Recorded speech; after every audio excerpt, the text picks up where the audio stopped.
They have tied me to a stake. I cannot fly. But bear-like, I must fight the course. What's he that is not born of a woman? Such as one I am to fear, or none. What is thy name? Thou'st be afraid to hear it. No, though thou callest thyself a harder name than any is in hell. My name's Macbeth. The devil himself could not pronounce a title more hateful to mine ear. No, nor more fearful. Thou liest, poor tyrant. With my sword I'll prove the lie thou speakest.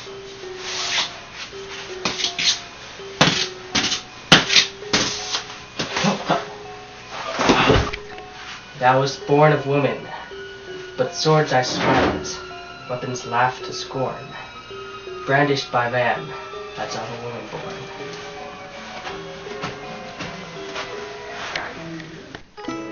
That way the noises! Tyrant, show thy face! If thou been slain, and with no stroke of mine, my wife and children's ghosts will haunt me still.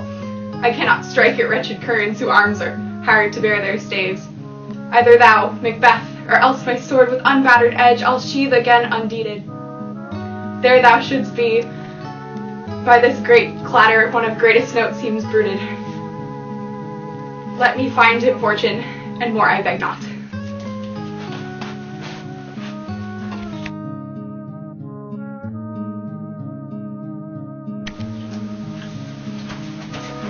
This way, my lord, the castle's gently rendered.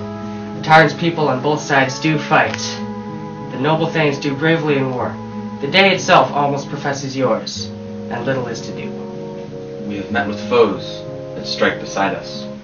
Enter, sir, the castle.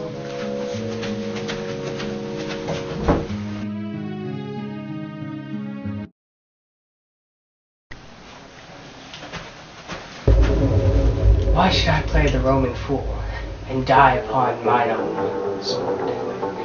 While I see lives, the gashes do better upon them. Turn, hellhound, turn! Of all men else I have avoided thee, but get thee back. My soul is too much charged with the blood of thine already. I have no words. My voice is in my sword, thou bloodier villain, the terms can give thee out.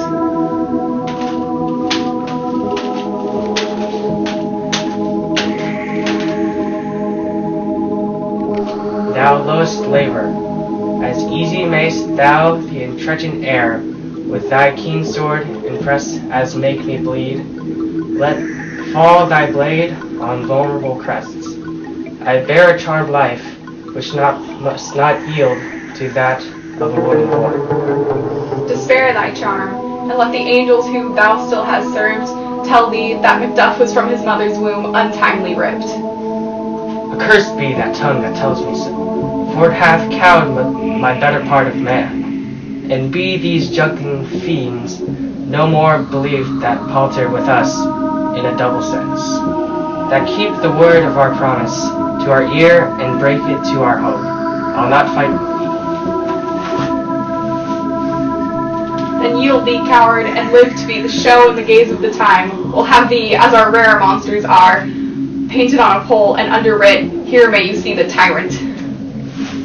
To kiss the ground before young Malcolm, feet, and to be baited with the rabble's curse, through Bingham wood be come to Dunstan, and thou opposed, being of no woman born. Yet I will try the list.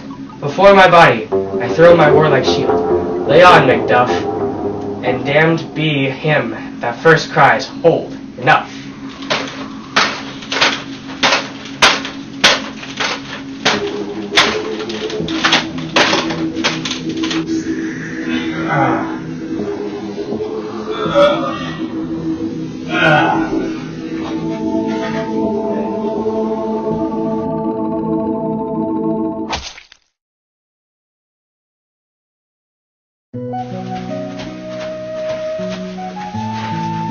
I would the friends we missed were safe arrived. Some must go off, and yet by these I see so great a day as this is cheaply bought.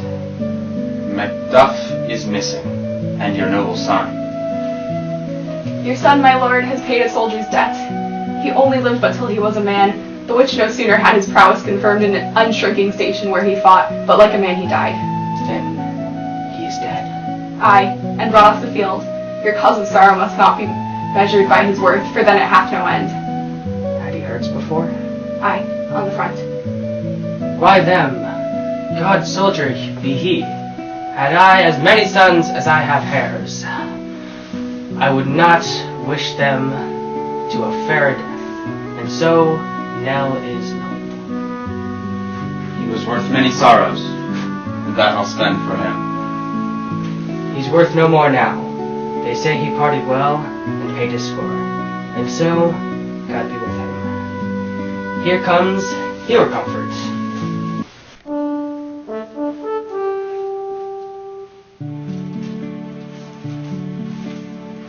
Hail, King, for so thou art. Behold where stands the usurper's cursed head. The time is free. I see thee compassed by thy kingdom's pearl, that speak my salutation in their minds, whose voices I desire loud with mine. Hail, King of Scotland. I don't think this could We shall not spend a large expanse of time before we reckon with your several loves, and make us, even with you, my thanes and thanesmen, henceforth be earls, the first that ever Scotland in such an honour gave. What's more to do, which would be as calling home our exiled friends abroad that fled the snares of watchful tyranny, producing forth the cruel ministers of this dead butcher and his fiend-like queen, who as 'tis thought by self and violent hands took her life. This, and what needful else that calls upon us by the grace of grace, we will perform in measure, time, and place. So thanks to all at once, and to each one, whom we invite to see us crowned at Scotland.